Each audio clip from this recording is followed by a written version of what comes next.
Waxahachie Independent School District Board of Trustees to order.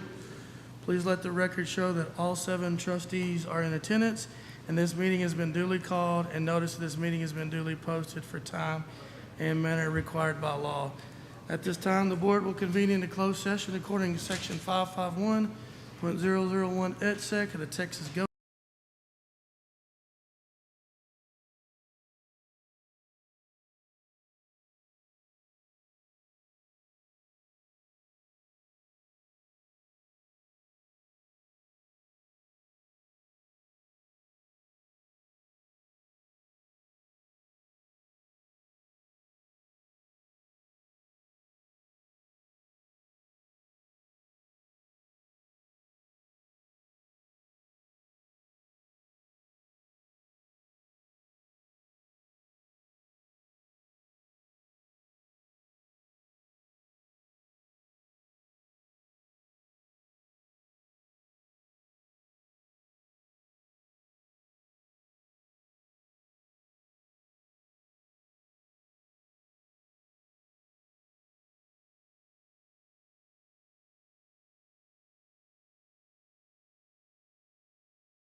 6:42.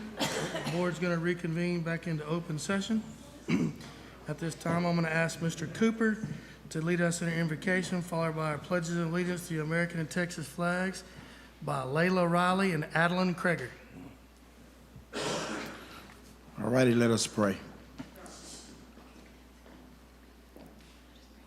Heavenly Father, most gracious eternal God, Father, we thank you for this opportunity to be here present on tonight. Father, we ask that you would help us to be mindful, Father, of the main thing, which is the best interest of our children in this community, in this school district.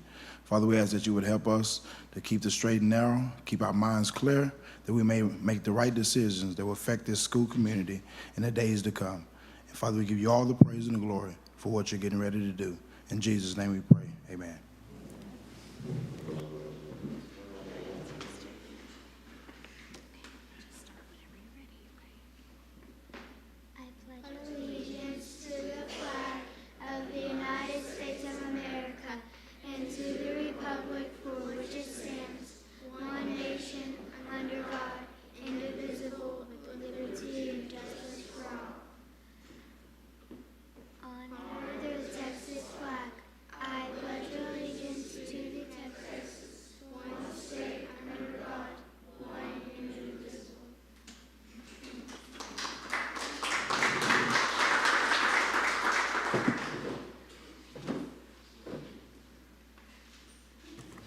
Our vision is to be a district where innovation thrives and growth is limitless.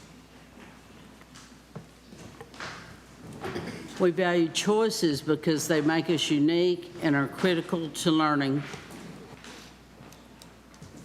We value a collaborative culture that honors and supports all who positively impact the lives of our students.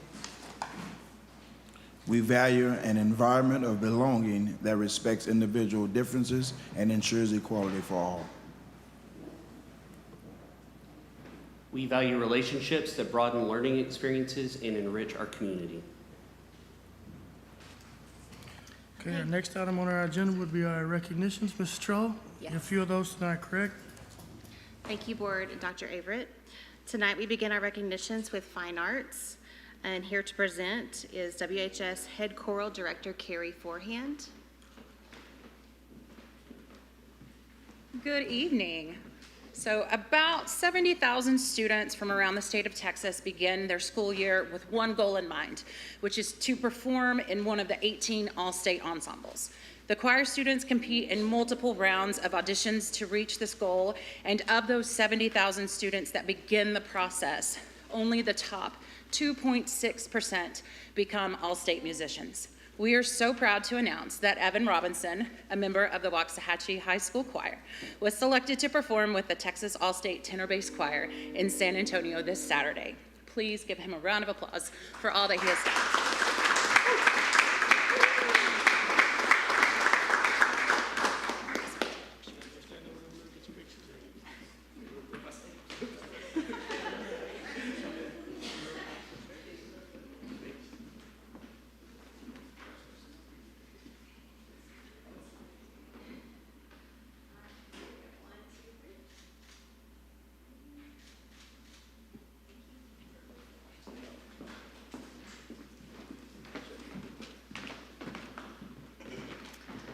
Next, we have our Cherokee Charmer Director, Erica Wilcox.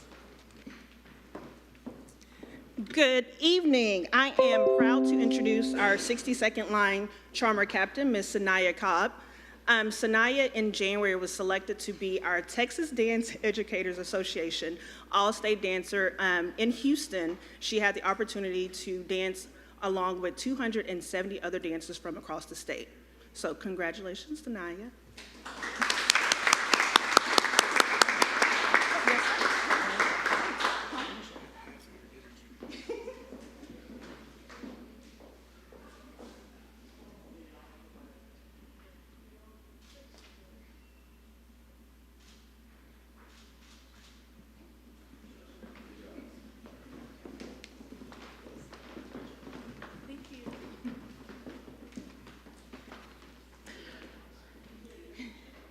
Okay, our next group we are recognizing tonight is some of our CTE staff and students.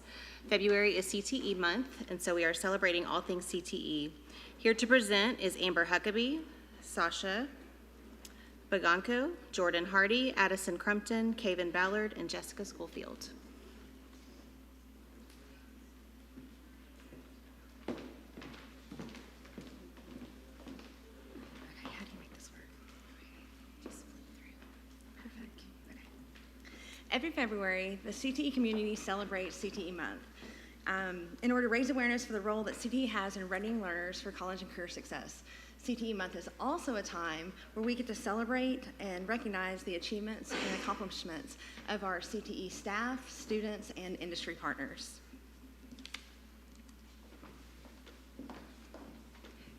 CTE is always full of exciting things. Here are some college and career readiness numbers we would like to share with you. We have 191 CTE dual credit enrollments for this school year. 24 students received Level 1 certificates in 2023 to 2024. 81 associate degrees in CTE students at WHS and Global High School passed over 700 industry-based certifications.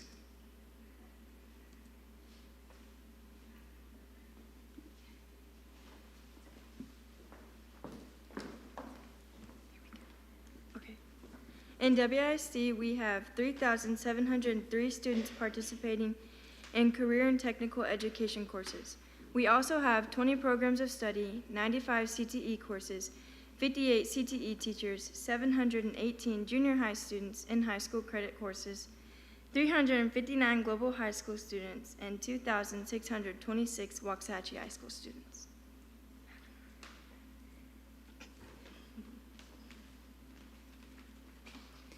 In Waxahachie ISD, students are able to earn various Level 1 certificates. Opportunities to earn a Level 1 certificate are available through our dual credit program with Navarro College and include EMT, welding, criminal justice, information technology, and cybersecurity. Pictured here are some of our graduates from the class of 2024. Through partnerships with post-secondary institutions, Waxahachie ISD CTE is able to offer dual credit for students in various CTE programs. In Navarro College, we have criminal justice, welding, EMT, information technology, and health science. At Tarleton State University, we have animal science and horticulture, which is new for the 2025-2026 school year. At TSTC Red Oak campus, we have diesel technology and cybersecurity. And at the University of Texas, we have engineering your way. New for the upcoming CTE, will offer STEM opportunities for sixth graders through our PLTW program. Students can take design and modeling, as well as automation and robotics.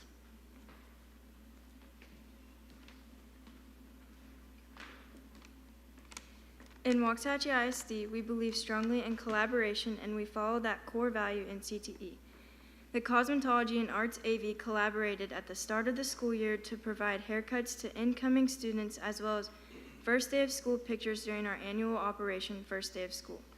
Ms. Middleton and Huckabee, along with their floral design students, have collaborated with multiple businesses and student organizations to provide flower arrangements for different events. They worked with Baylor Scott & White to do flowers for their 10th year anniversary. They have also worked with the Heights to provide flowers for their annual Family Resource Luncheon. Within our own district, they provided the floral arrangements for our volleyball banquet. Culinary Arts has collaborated with our baseball team, JROTC, and Wildman STEAM Academy to provide food for their different events throughout the year. Our welding department has collaborated with TSTC and Red Oak to provide a unique opportunity for students across the state to come together and compete in welding competitions. They coordinated an event called Welding Wars that brought in 14 different schools from around the state to compete against each other.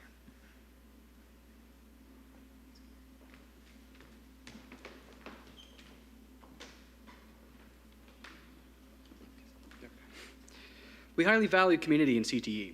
This past summer, 11 WISD teachers partnered with local businesses to participate in externship opportunities through Workforce Solutions of North Central Texas. These teachers were recognized at a special graduation hosted by Region 10 on Tuesday, November 12th. Our Arts AV students partnered with Texas Air Systems and the Texas Theater for an opportunity to travel to New York City for the All-American High School Film Festival. It was a wonderful experience for our students. The film that we made in New York is now a UIL state finalist and at least top 6 in the state. The WHS networking class toured Berry Global's manufacturing facility to learn about the roles of networking and technology professionals. Students saw production equipment in action and were intrigued by the facility's recycling efforts. The tour ended with a Q&A session with the professionals. Coleman Junior High held another outstanding career day featuring community and industry leaders on a speaker panel. Students also got to meet with different industry professionals and colleges during this event.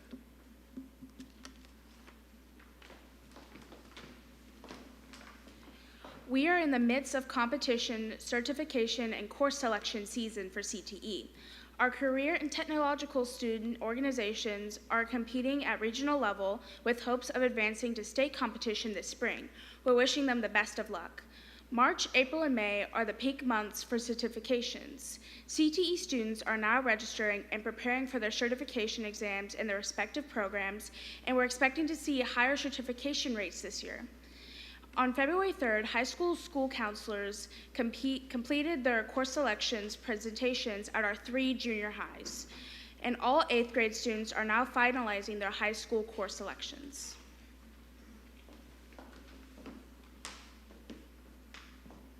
Upcoming CTE events. CTE leaders, teachers, and staff are currently working on developing a career and instructional readiness framework in partnership with Region 10, incorporating input from various stakeholders. This year, we're excited to host our 2nd annual Global Signing Day for CTE. Students planning to continue their program of study, whether through a job placement, technical school, or university, are invited to take part in this special event. The Ellis County Stock Show and Rodeo is just around the corner. We encourage everyone to come out and support our FFA leaders as wrap up their show season right here in Waxahachie.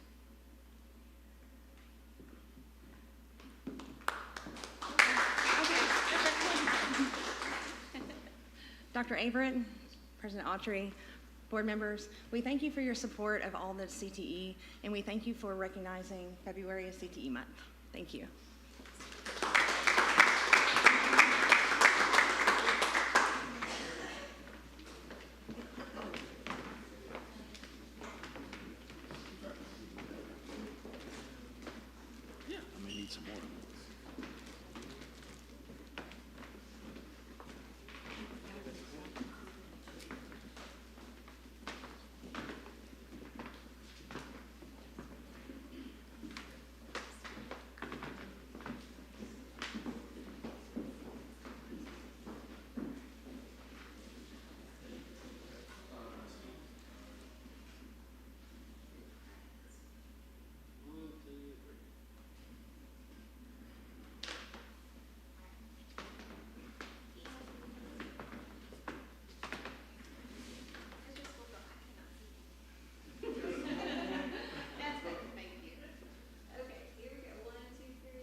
Yes. Thank you. That concludes our recognitions tonight.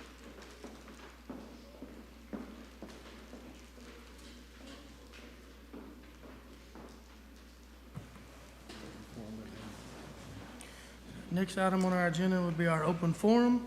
At this point, we do not have anyone signed up to speak tonight, so we will move into item 6, which is our public hearing.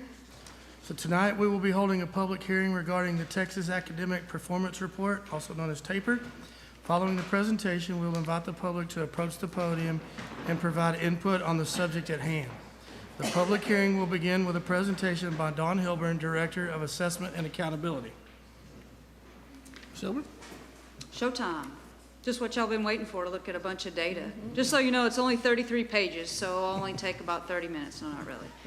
We'll get through this pretty fast. And so TAPER, what is TAPER? It's the Texas Academic Performance and Reporting. It goes over information for our campuses, but also for our district, and it gives us a good little clear view of things that we've done very well and things that we need to look at and maybe improve on. We created this in the same format that we present to teachers. It's called a data dashboard, and it's interactive. You don't have the interactive thing tonight, but if you'd like that, we can definitely hook you up with that, and you would just sign in with your WISD email, and you could go through all these, because there's a lot of data, like I said. I also want to give a shout out to Mr. Glass. He is instrumental in these data dashboards. He just has the mind for it and does a fantastic job. And so definitely want to give him kudos to that. So we're going to go over this pretty quick, but it's one of those things that we go over throughout the year. So it just doesn't come at the end of the year. It's a lot of things that we've talked about. There are some interactive things, though. If you wanted to go look at TAPER as well, you can look at it by campus, by district. So you can see on this page, everything that is turquoise is a hyperlink that you can go check more information out. I even sometimes have to go to the glossary and see exactly what they're talking about. This first page talks about accountability ratings, and I wanted to tell y'all this. A through F has been around since 2017 and 18, so it's been around for 7 years. In those 7 years, we've only had a true rating 1 year, okay? So think about that. I'm going to talk to you about it a little bit. First year was districts only had a rating, not campuses. Second year, which would have been your 18-19 school year, districts and campuses had rating. That's the only one. If you remember, 19 and 20 and 20 and 21 was COVID, so we sure didn't have any ratings then. Then came along 21 and 22, and they just gave an A, B, C, or a not rated. So we really didn't get one as a district or as a campus.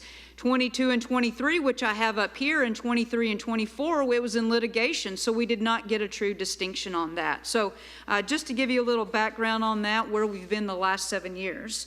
Also on this, special education did get a determination, and it was meets requirements.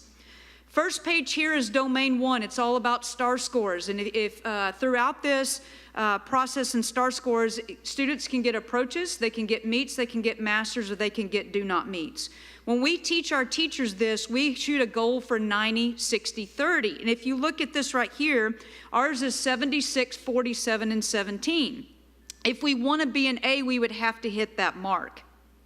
What we're looking at here is overall, and I will tell you this too, every time you see a star, that's what I'm going to talk to you about tonight. But on those tabs where it's not a star, that's what I was talking about is interactive, that you could click on that if you had the electronic version, and you could see it narrowed down to how did we do in reading language arts, how did we do in math, how did we do in science and social studies. This is overall. So you can tell also in looking at this data, and I also want to mention the green is us, is WISD.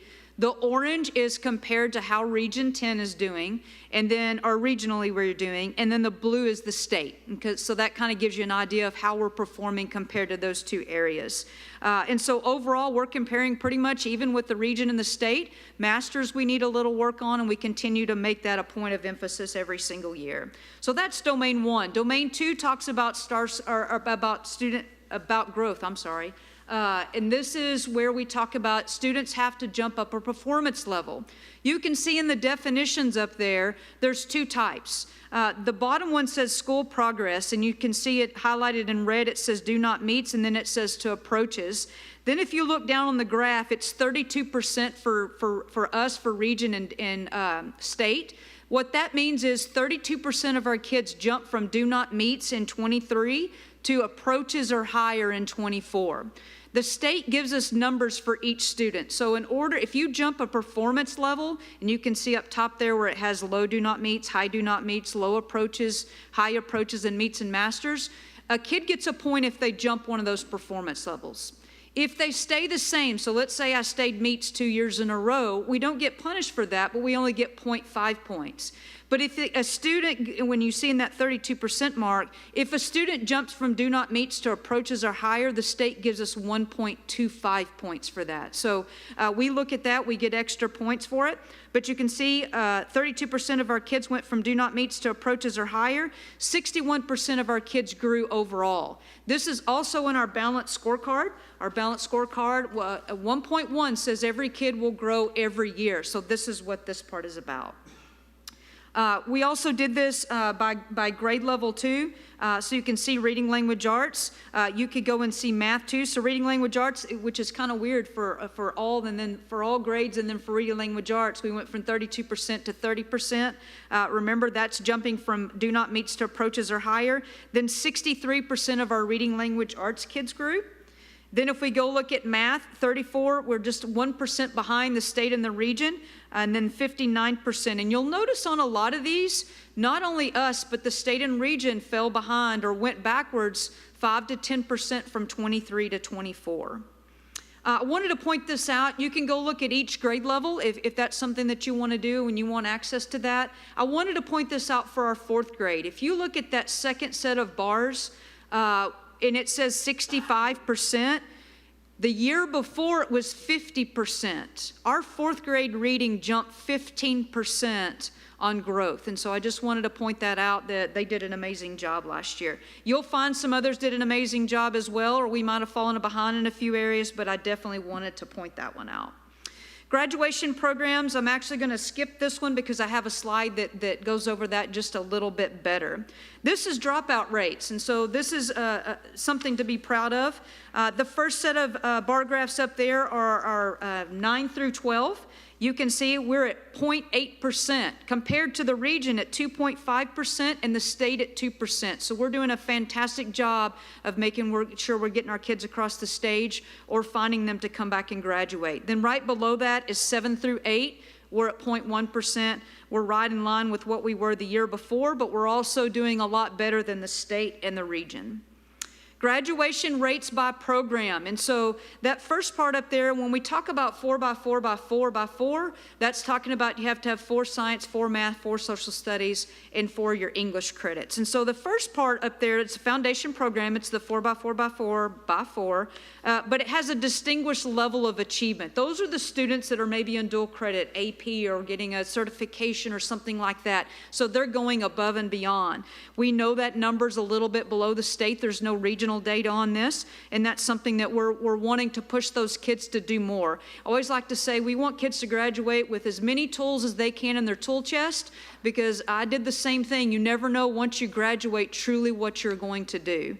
The next one is a foundation program with an endorsement, and so a no endorsement. So we want to jump part of that 25.8% up to that distinguished level of achievement, and then we just have our foundation high school program with that endorsement piece. Attendance rates. This is a lagging indicator, so we do not have any data for last year. The only data we have is 22-23, but we did jump a percentage point in that. But what I want to point out here is chronic absenteeism. If you look at the definition of chronic absenteeism, that's students that have been here at least 10 days, but they've been absent for 10 or more days. We're knocking it out of the park on this one. So we're at 13.8%, the region's at 18.9%, and the state's at 20.3%. So we're doing a good job of making sure our kids are getting in school. This is graduation rate by student group. Remember, students can fall in several categories. I can be an at-risk student, I can be economically disadvantaged, I could be white, and I could also be special ed. So a kid's not necessarily in one category, they're in multiple. So these is based off our graduation rate. So at 51.9% of our students were at risk. Economically disadvantaged, 43.5%. Our white population that graduated was 41.6%, and you can go down the line on this. We'll look at our ethnic group a little bit more in a minute.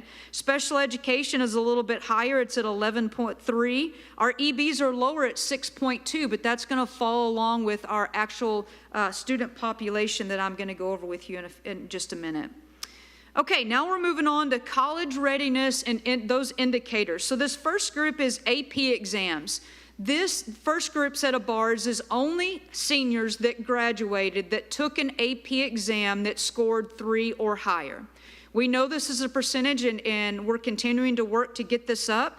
The next set, though, below that, will show you these are only students that took an exam that are in 11th and 12th grade. So what you'll notice is night and day in these 2 bars. What it says is, and you can see the bars are all subjects, language arts, math, science, and social studies. What this tells you is our 11th and 12th grade students that are taking AP exams are outperforming the state and the region.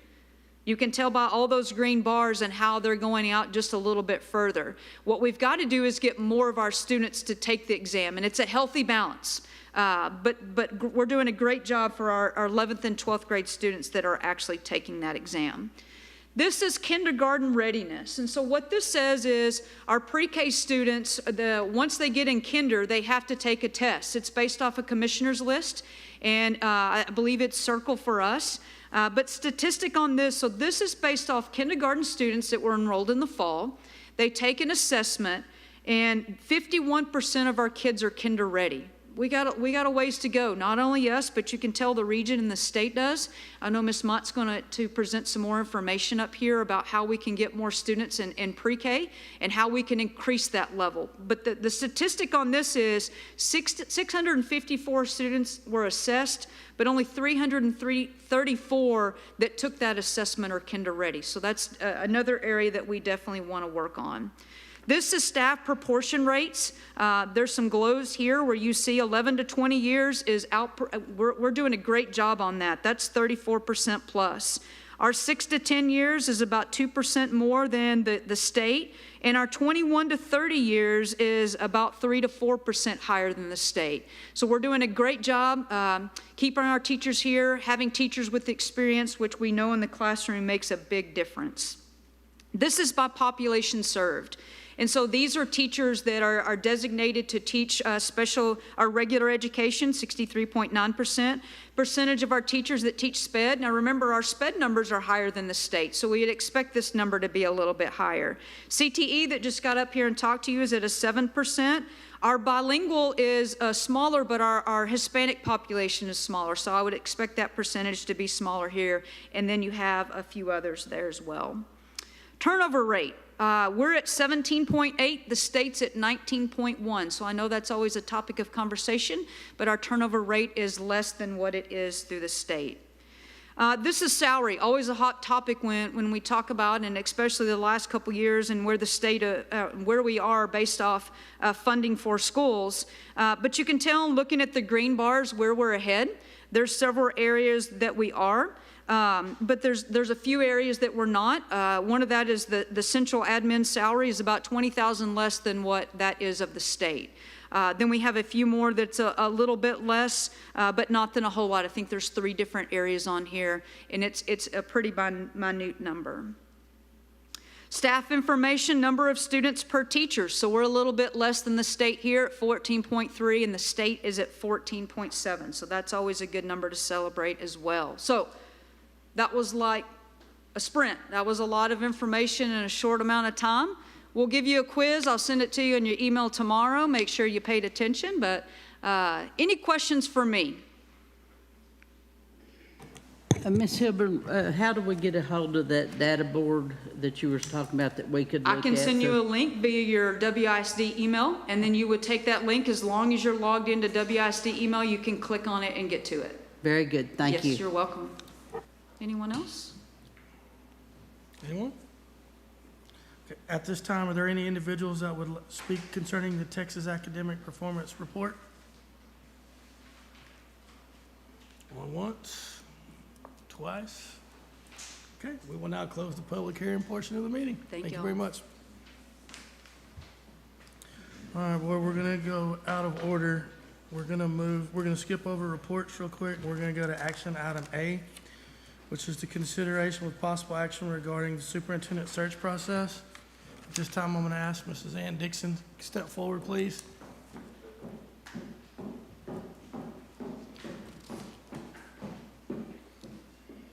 I don't know if I can talk as fast as her and breathe too. I was more fascinated. Thank you for inviting Walsh Gallegos and myself to present a proposal to do your superintendent search. Walsh is a leading law firm dedicated solely to school law in the state of Texas. I think they have approximately 500 school districts. We have been doing searches for a short period of time since they are a law firm and had assisted clients for years in placing. Do you need me to do something? They're good. Okay. Oh, okay. So Do I have to start over? Oh, okay. We just threw them for a curveball by going out of Okay. order. I think I've probably already talked about a couple of the slides. If you just want to, this is just information about the law firm, how long they've been around, and their reputation. I think y'all have used Walsh for, gosh, I don't know how long. You can go forward. They are approaching 100. They've done 90. Superintendent searches.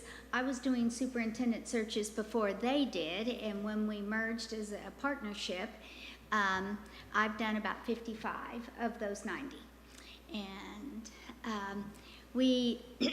this is what my role is, and I work independently from the law firm, not because we feel like that's not a good thing, but they provide the legal services. They don't want to ever be accused of being in conflict if school districts, if a superintendent from another district wanted to apply for this and they were their law firm.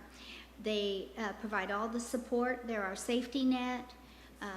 And the really important thing is the confidentiality. Nothing will pass through the school district. They will post it from the law firm on Texas ISD and other appropriate sites. The applications will be sent from the law firm, and they will be collected back in a secure portal in which I have access to. And I then will call every applicant. And I do, the law firm doesn't like for me to call it, but I don't have any other word. I have a poop sheet. And I interview every single person, get background. This is in addition to their application. And the board has provided all of that. Whatever I know about that applicant, you're going to know about that applicant. And then we do what we call extreme vetting. We do call, maybe, some of their references, but we call a lot of their non-references. We call former employers, we call service centers, we call neighboring school districts. Because as you know, a reference is only, you're not going to use somebody as a reference, it's not your mother. And so to give you the wonderful things. So we do extreme vetting, and the board will be given all that information. All of the applications will be presented to the board. We don't perform like some headhunters where they only bring the top 10 or whatever. This board will see all of the applications. And then you will narrow it down to a first and a second round interview. You will do a first round interview and then bring back as many as you want. You can bring back all of the first round people to the second round. Then you'll name a lone finalist. Well, lone finalist is something we've made up in education. That law doesn't say there's a lone finalist. It just says you must name a finalist, and it can be an S. So you could name more than one. It's only happened to me one time. And then you have to wait the 21 days, and during that 21 days, you negotiate a final contract in which at the conclusion of the 21 days, you can hire the person and they can begin work. I think the input is important that we get from our community. This board has selected to do a community survey that will be broad. It'll be posted on the district website with a link. It will not track back to any individual employee's email. And then we'll disaggregate the data by employee, parent, taxpayer, and the board will receive that information prior to reviewing the applications so that they'll have the feedback from the community and staff. I'm going to breathe now. So, do you have any questions? Any questions for Mrs. Dixon? I know the majority of us are very familiar with working with you. That's one reason why we invited you guys back. Thank because you. of our relationship that we have with Walsh. Okay, board, at this time, I'll entertain a motion to approve action item A. I move that the board proceed as discussed in closed session concerning the superintendent search, to include authorizing the board president to execute the necessary paperwork to have Walsh Gallegos and Dr. Ann Dixon conduct said search. Motion by Mr. McCutcheon. Second by Mr. Schofield. Any other discussion? All in favor say aye. Aye. All opposed say nay. Motion carries 7-0. Thank you very much.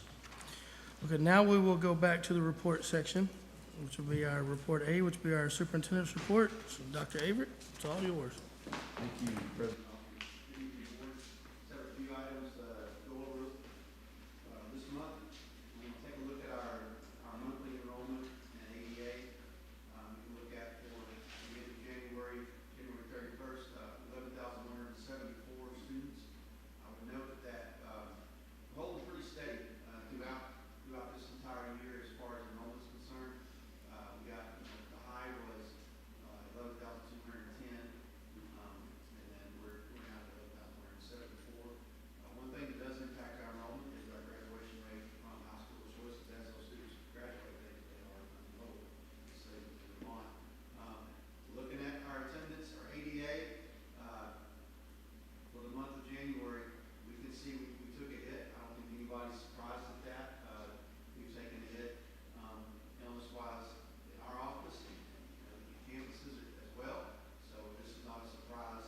And I know that compared to some other districts in our area, we're likely, knock on wood, doing a little bit better than them. We've got some districts that have had to close down.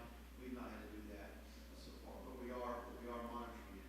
We did have one of our campuses did have some ADA in the 84, 83, 82%, and that was Marvin back a couple of weeks ago. So I've been monitoring that, and we know that it's that time of year.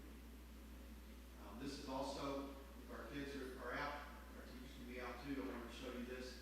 Staff attendance and fill rates. You can see on this chart when we started coming back from the holidays, the number of staff absences, 387, 357, 511 for the January 26th to 31st. And of the 511 absences, 496 of those need a sub. And we can see that we are getting sub fill rates also challenge of 69%. So our campuses are having to be creative times to cover absences when our staff is out too. This week we'll be having what's called a district vulnerability assessment.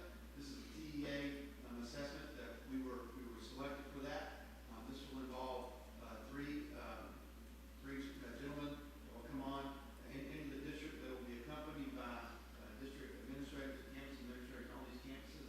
They have to hit 85% of the campuses in the district anytime they come. It's about 15 of our 17 campuses they're going to assess. They're going to be looking for our procedures. Do we do what we say we do? Can they get into the buildings? Of course, but this is a more in-depth assessment than just our intruder audits that we've had. We've been going through those for about 3 semesters.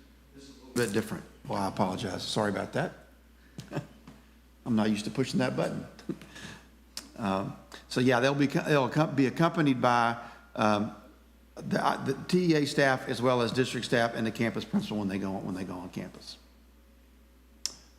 Just reminder to everybody, even though we've been going to school at Wildman's Team, our grand opening is Tuesday the 25th at 5:30 p.m. We'll have our official ribbon cutting and grand opening celebration at Wildman's Team on that evening. It'll be a great event. I encourage as many people as possible to come out. Saturday, we held a really big event at WHS, a Destination Imagination. This was the regional tournament for this area. We had about 3,000 students, teachers, coaches, and parents come to WHS.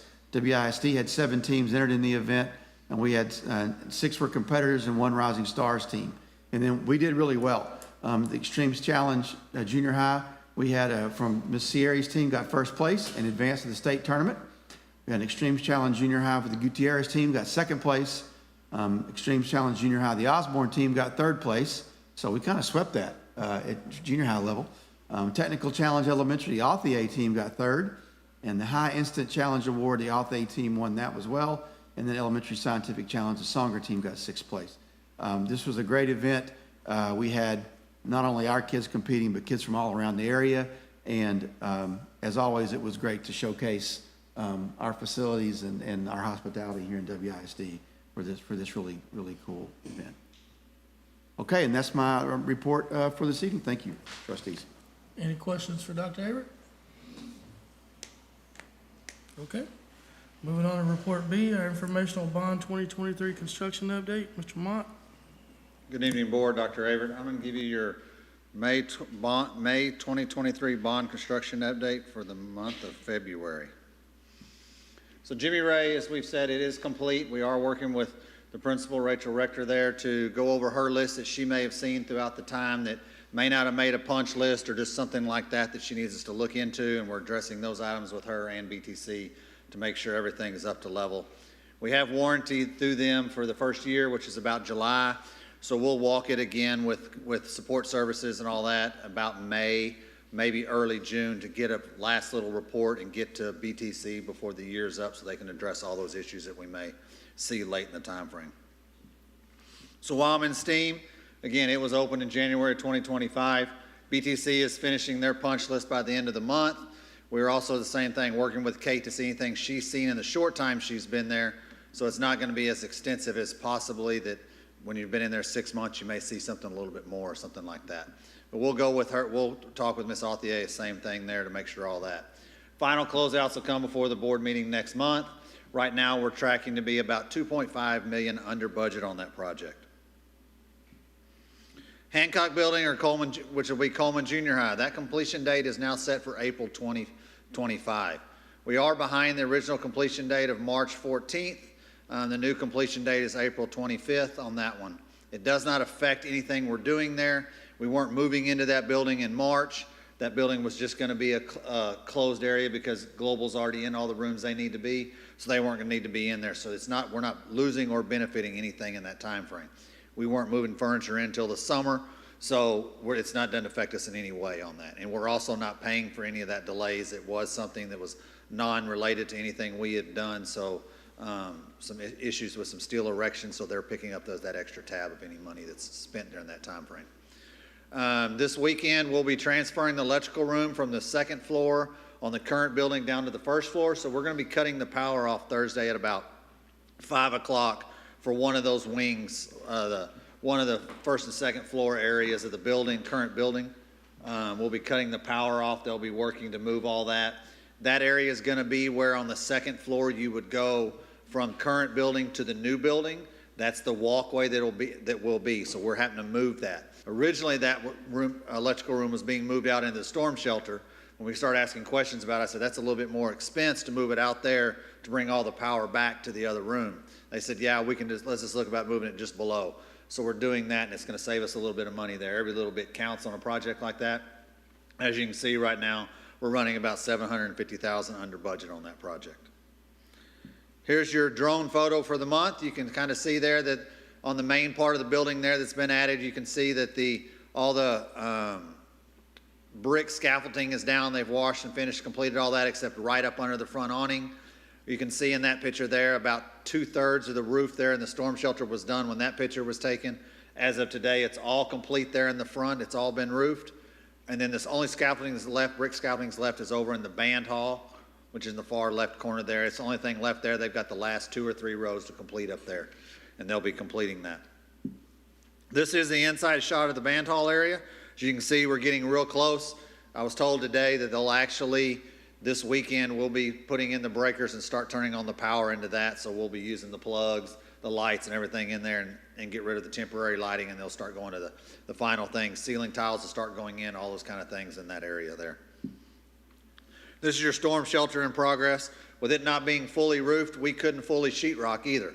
So now that it's fully roofed, everything's dried in. If you see from these pictures that were taken last week to things that they've done just today, it's a big difference in there now. There's a lot, it's almost fully sheetrocked now, and about from Saturday to today, they've been able to do a lot of the sheetrocking, mainly the second floor, because that would have been the floor that got the most wet on a rainstorm because it's coming from the top. But those are your 3 stores you can see there. The one in the middle, the circle there, that is actually looking from the end of the storm shelter, looking all the way down. The glass you see on the end is actually the cafeteria windows you see right there on the inside of the building. So Finley Junior High, it is scheduled to be completed in August this summer. We are on schedule for that date. We're about 20% complete, and it's gaining ground greatly very quickly. We are starting to demo the office areas. That is actually about a month early. We weren't scheduled to take over those till spring break. Talked to Mr. Blanco. He was willing to move out a little early. The main thing that helps us in is when you're demoing old buildings is what do you find when you start demoing? So it'll help us to be able to make sure we stay on track for that area when we can start demoing it early. We're going to be building some temporary walls this weekend, and then next week they'll actually start demoing that area. We'll do some temp walls where the students can't get into the construction area and construction materials couldn't come out into the hallways and stuff like that. It's a full hard wall that's built in that. Did the same thing in the kitchen area, right outside the kitchen, did the exact same thing in that area. So that one is, we're going to continue the framing the work on the front and the back. You'll start seeing all the actual wall studs and those things going up in the front, and in the back plumbing and kitchen, we're working all the plumbing in the kitchen area. So that project is grouped with Howard in how we do GMP because that's how they were approved. So combined between Howard and Findlay, we're running about right now about 1.2 under budget. And that one is a big one because it was approved to be over original budget when we approved that GMP. So that is good to try to get it back down on to as close as we can to original budget when we pass the bond.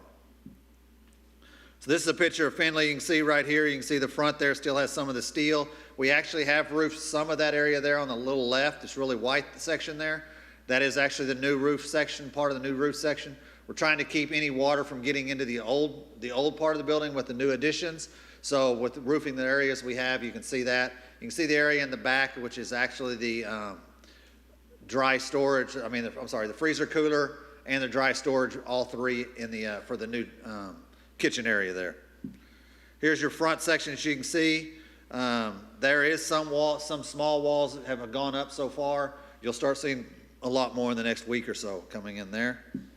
And here's your kitchen area. As you can see, they've already reconstructed a lot of the kitchen area or actually put new in. All those cinder blocks you see that's all brand new. That was not there beforehand. It was just a blank slate when we took over. That's all new to make the new back kitchen, and that'll separate the kitchen area from the serving area in the front. So you can see, and then the picture there in the middle is actually the dry storage and the freezer cooler and there in that area. So they've been really working hard in that area in the time frame they've had. Again, we only got that when we left for Christmas. That's when we took over that area and started demoing it out. We had to demo it out and totally rebuild it. So you can see they've been very active in that area in that time frame. Howard Junior High, we are on schedule as well there, about 20% complete. We're starting to close in under the awning. We're finishing up all the metal structuring there and should start framing that. As the framing's almost already finished, hopefully we'll start putting brick and that kind of surface as soon as it comes in. We're waiting it to arrive. As soon as it starts arriving in, we'll start bricking it. We're ahead of that schedule there some. We're starting to frame the actual cafeteria. You'll see some pictures of it. We'll start doing the metal framing around the exterior of it as well. Again, like I said, that one and Findlay are combined running about 1.2 under budget there. So there's a picture there of Howard. You can see that's the area of the cafeteria that's been added on to the outside. You can see there. Once the outside walls are truly finished and framed, then we'll start roofing that. But again, we still have the wall between the original building wall, so we're not getting rain or any air or anything into the building there. Here's the area under the awning that was right outside there across from the cafeteria on the other side. You can see it's starting to take shape. If you were to go there today, it is almost fully framed in underneath that area there. And then here's the cafeteria. As you can see, it'll all start getting the metal framing and so forth. They're not going to move over there until they finish the other side, but they should be moving over there anytime. Waxahachie Creek. So early grading permit, we're hoping to be released at any time. It is not stopping us. We have moved some dump grading machines out there. They are starting to move some dirt. We are limited a little bit on the areas that we can do. We're hoping to get that released maybe this week. But we have agreed on everything. There's just one thing we're just working on to finalize and close up. But then we have released them to start grading on 90% of the area. There's one area we won't touch until we get that final little issues fixed. Tonight you're going to see the final GMP for concrete coming before you. And then the final GMP will be brought to the March board meeting. We'll close bidding on Thursday. We'll go through that, see where we're at. We're looking to be right on budget. We have had some additions through the project, some change-ups on the project in the last little bit. So we're looking to be right on budgets, what we're projecting to be on that. Wanted to give you a little overview so you can see, you've all seen the land and all that. There's the land with the building on it. So now it kind of brings a little bit more realistic look to it. Is, as you can see in the bottom left, there's the bridge on 35 that comes out, and that spur is going to be coming right across from it. You can see where Old Italy Road is on the right. You can see where it currently goes, and it goes up at an angle on the right.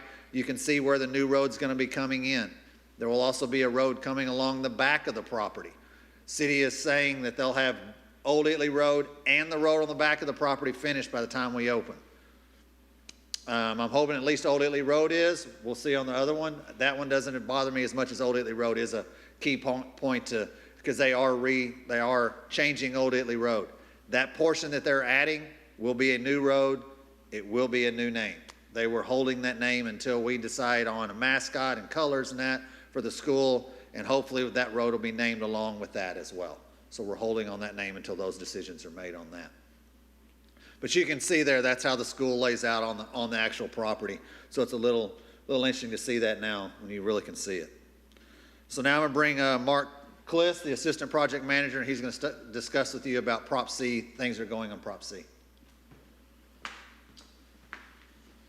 Good evening, Board. Dr. Averett. I'd like to discuss the Prop C, kind of where we are. That's getting ready to take off very quickly again, especially with summer not too far down the road. So most of you I've met. If I haven't, I'm Mark Kliss, assistant project manager. So here we go. Prop C, the facility upgrade, the Cliff full school flooring replacement.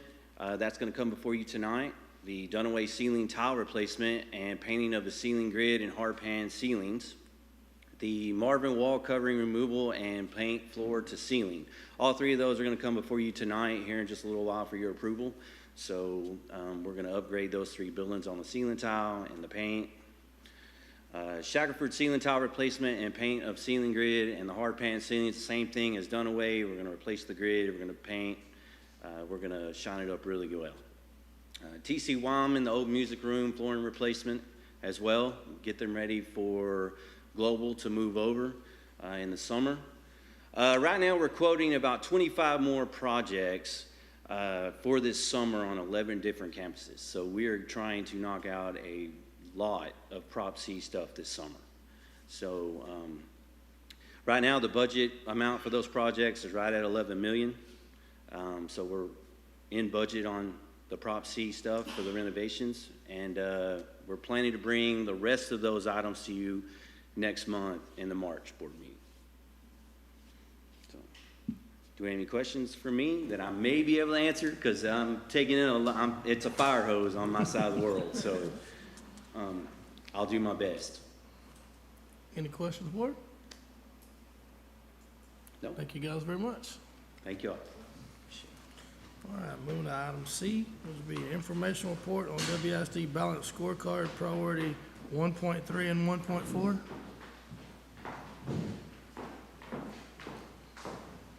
My apologies for making you come back another month. That's I okay. didn't have a whole lot of control over that. Pleasure being here.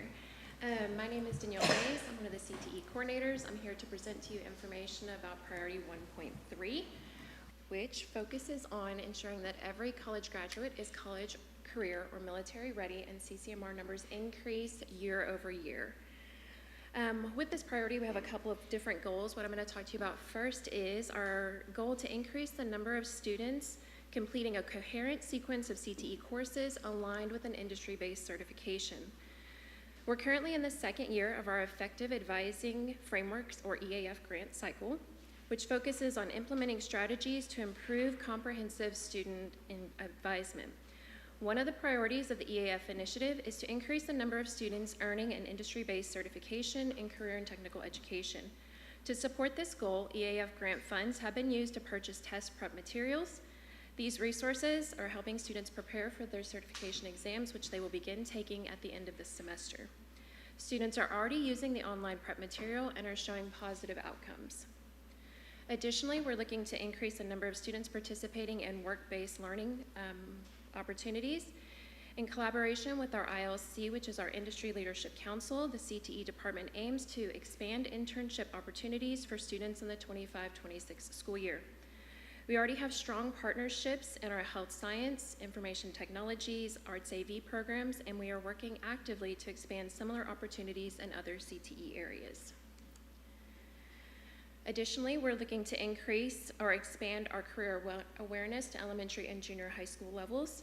Instead of using 4-year planning at the secondary level, we have moved to a 7-year planning model. In November, our counselors began registering 6th and 7th grade students using Edgy Things to build 7-year academic plans. This initiative helps students understand how their junior high courses align with their high school programs and allow them to chart a clear path towards graduation as early as the 6th grade. And this is particularly important because in CTE we're seeing some very big changes in how accountability measures are going to be applied to us for 25-26. So just to give you guys a little bit more information, now our students are going to be required to be completers in a program of study in CTE, which means they have to take a minimum of 3 classes for 4 or more credits and earn an industry-based certification aligned with that program of study. So this course mapping, taken all the way back to the 6th grade level, will allow us to really kind of stay on a trajectory to ensure that that happens for our students. And then, let's see. In addition, in the spring semester, we plan to form a committee of Waxahachie ISD stakeholders to develop a district-wide career readiness framework. This will help ensure that our students are prepared for successful careers and are meeting the necessary benchmarks for CCMR accountability. And then we're also looking at increasing the numbers of our students achieving their IEP goals and earning CCMR indicators. The CCMR committee, which also includes our special education department, is meeting monthly to track and identify students who are on track for graduation, specifically focusing on students who are coded as 54-55.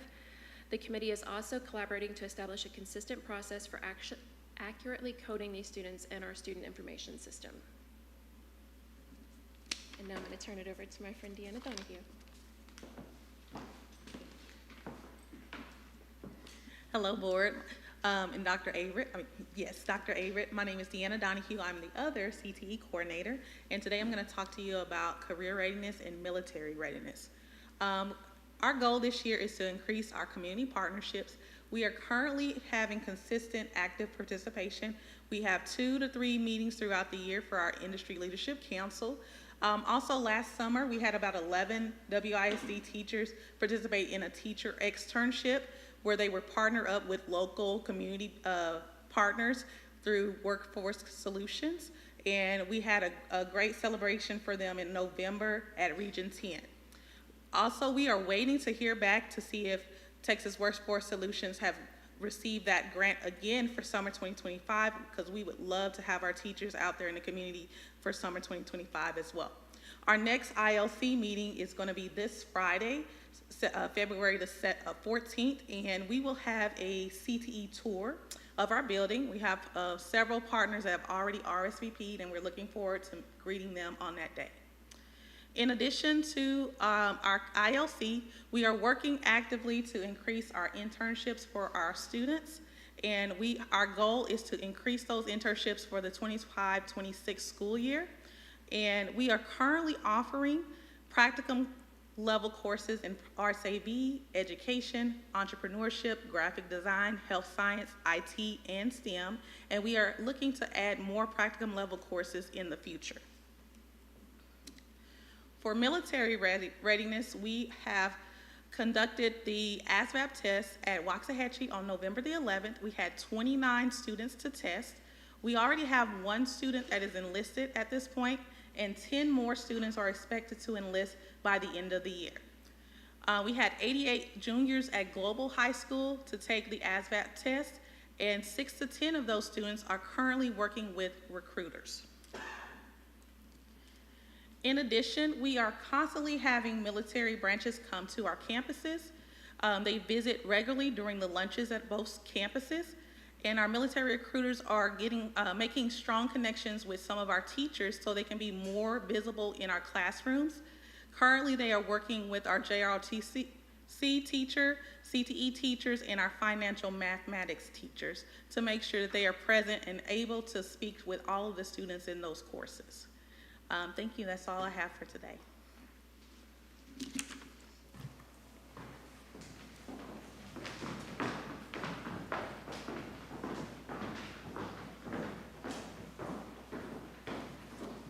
Good evening, Board. Dr. Averett. I will be discussing Priority 1.4, Annual Increased Student Involvement in Extracurricular, UIL, and Co-Curricular Activities.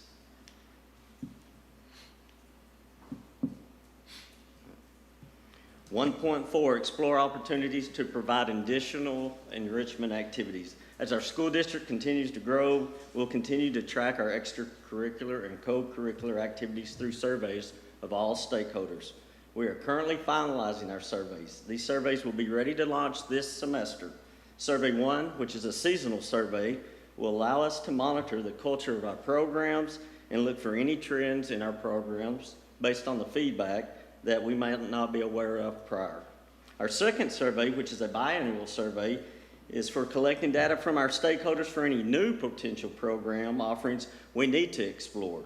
Again, as we continue to grow, we'll continue to be proactive regarding our program offerings. We know the benefits that our students gain through extracurricular and co-curricular activities, and we will continue to explore all opportunities for growth.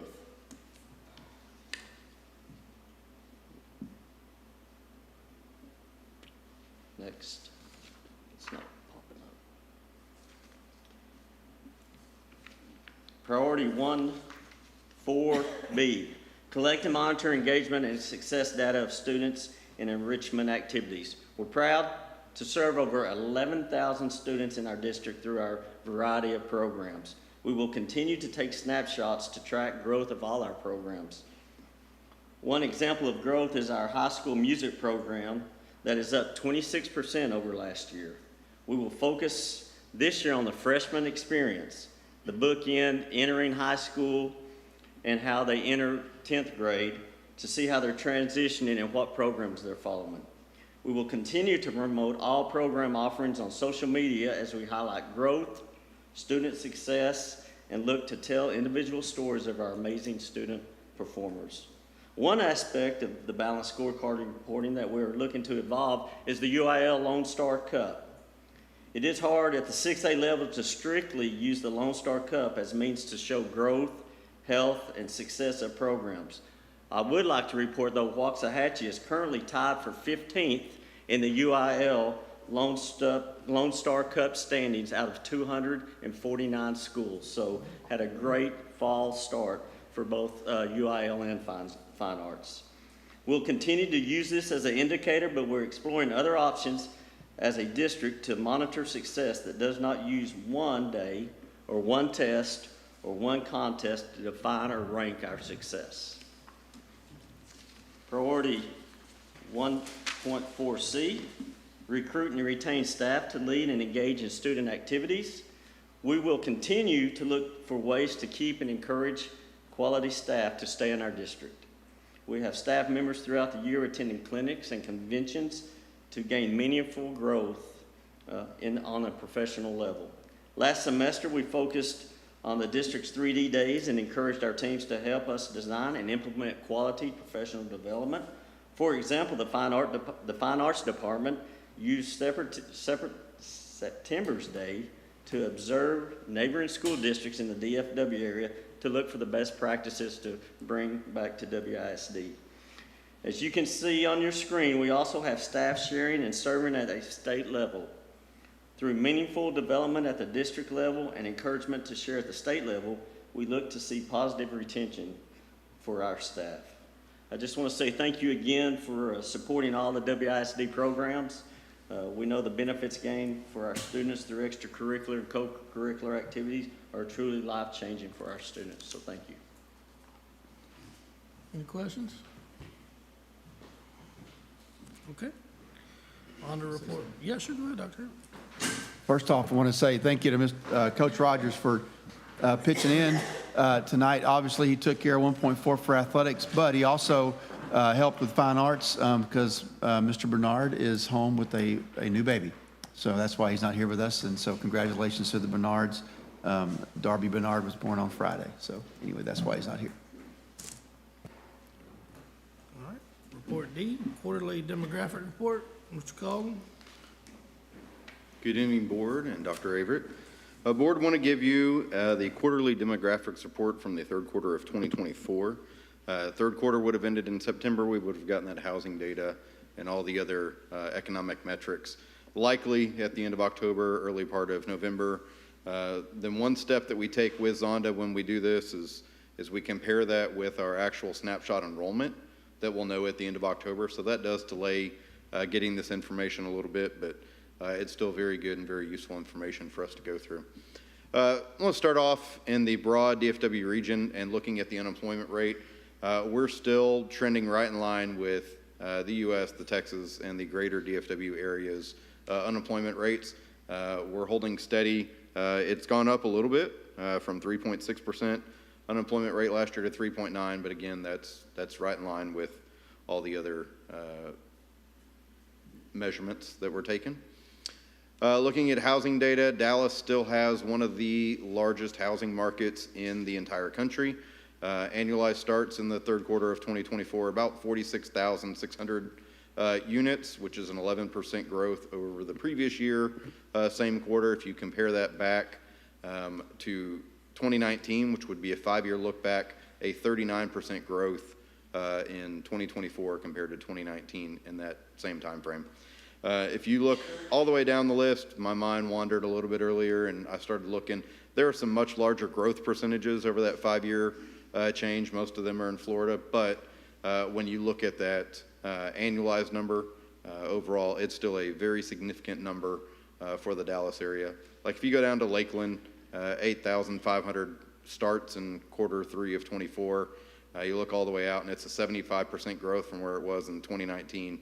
We're not playing on the same field at that point. You know, we were at 33,000 in the DFW region back in 2019. So still holding steady and seeing some additional gains in those housing starts over a 5-year period.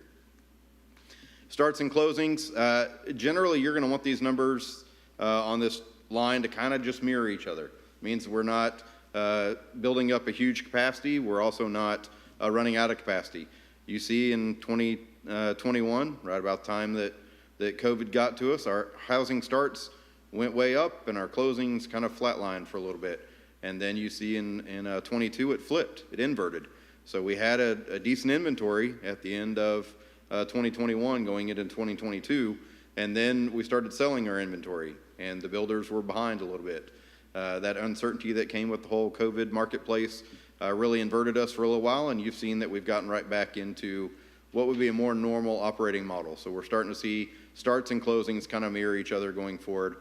We are seeing that starts, and this is in the entire DFW region, starts are outpacing closings, which is good. That means we're building up a little bit of an inventory, but it's not an out-of-hand inventory at this point either. So just overall looking at the housing trends, January through September of 23 versus 24, we are seeing that sales have slowed a little bit. The number of volume of sales were higher in January through September of 23. But beyond that, you're seeing almost every other metric favoring the current 24 three-quarter report over here. So the average price, the median price, the total listings, and the months in inventory are all showing a favoritism towards the January through September of 2024 timeframe. If we leave the DFW market and we go more into our district itself, you can look down and see the total starts in 2024, again through 3 quarters, is already almost doubled all of 2023. So we still have the 4th quarter to report on this. Through 3 quarters, we've also beat 2022. So it's a strong indicator of housing starts that are happening. You can also look at the closings. We have not beat any other full year on our closings at this point through the 3 quarters of 2024, but we're right on pace. We should pass 2023 pretty easily. We are not going to catch 2022, it does not appear, just based off of the first 3 quarters. How it affects us as a district, as we're looking, our most sensitive areas are going to be our elementaries, just because they're more neighborhood elementaries. Not really looking at the reddish category because that's our 3rd indicator within those various areas. But if you look at the yellows and the greens, you see a lot in Clift and a lot in Shackelford. And we know those are some areas of real pressure within our district. But then if you go all the way out to the futures column, so these are planned, these are not necessarily items on the ground, but these are planned developments within those zones. You look at Wedgeworth, and it has about half of all futures in our district, just in that one zone. So as we're talking about land and we're talking about new schools, we knew Clift was going to be a problem. Jimmy Ray Elementary is in that area for that reason, but you still see Jimmy Ray has almost 3,700 future plans in that zone, so they're still going to continue growing for a while. We also know that Simpson is still a challenge for us in terms of enrollment, but we also know that Wedgeworth long-term is not sustainable with the zone that it currently has. So those are some of the metrics that we're looking at when we're getting these demographic reports, because it really helps us plan on where future schools may go. A map graphic to kind of show you much of the same. The yellow areas are future. That would be in that future category that we just looked at, and the greens are active developments. We'll go through a few of them kind of real fast. So in the North Grove area, North Grove is not fully complete. They still have 230 vacant lots and 67 homes under construction. We are seeing a student density of about 0.6. So every house is yielding about half of one student. So every 2 houses will give us a little more than one student in enrollment. They're also starting work on Dove Hollow, which would be the northern enclave that's going to back up to North Grove and also hit Grove Creek. There are about 620 total lots planned there, 170 are in the future, 192 are vacant developed, so that's the infrastructure is in place, ready for a house to be built in that area. Right now, we're not seeing a great student density. We're seeing about a 0.3, so about half the density of North Grove. That would lead me to believe that the price point in Dove Hollow is probably significantly higher than the new home constructions that are in North Grove. And if you've driven around and seen the signs, you know that's going to play out that way. And then if you don't like the colored map on the left, you can see the aerial map on the right. I don't like the aerial map on the right, but I hadn't put together the presentation because it took me a hot minute to get my bearings. The little Texas-shaped white at the bottom is Finley's roof. If you go due north of it, you'll see a building that's kind of surrounded on all 4 sides by roads. That's Simpson Elementary, and then you can follow Vista Way up through Dove Hollow and that development. Let's go to the Cliff Zone. So Clift Estates is the subdivision that is immediately next to Clift Elementary, same side of Park Schoolhouse Road. They don't have a lot more development to go, but we are seeing a student yield of about 0.75. So again, we were at 0.6 in North Grove, and we know that we're having some pressures there from students. Now we're at 0.75 over in Clift Estates. You can kind of keep going around. Falcons Landing, not a significant number of home sites, 24. Symphony Estates, about 32 vacant developed lots and 2 homes under construction. Town Addition, a total of 13 lots in that area. But then we get to Camden Park. We know that there will be some development in that area. 620 total lots, 131 that are vacant and ready to be developed, 43 that currently have homes under construction, and another student density of about 0.73. So on 100 homes, we're expecting about 73 kids over at Cliff. So those are really significant density levels over in that Cliff zone. Looking over in Dunaway, we have Waterfall Ranch Estates, 160 total units, 155 are vacant developed lots, which tells me that they really haven't gotten started in that area. 2 homes are under construction, and then we also have Wooded Creek, 30 total lots, 21 to come in the future, 4 that are under construction and 3 that are already occupied. When you see the homes being sold for $550,000 to $620,000, that tells me that that's probably not going to be a 0.7 anything yield. That's probably going to be a lot lower because that's a larger price point than say a first-time home or a younger family would be able to afford in today's market, especially. Looking at Wedgeworth, so just graphically where we are, we're looking at Ovilla Road and Business 287. So the high school, Waxahachie High School, is just to the left of this page here and up a little bit. So Ridge Crossing, looking at 114 future lots, 108 vacant developed lots. So really getting started in that development at this point. 14 homes under construction, again, a price point of $500,000 to $660,000. So probably not looking to have a grand movement on the density for elementary students. Shepherd's Place, 260 total lots, 84 are vacant, 11 under construction. So we've seen significant progress at Shepherd's Place as there are already 162 occupied homes.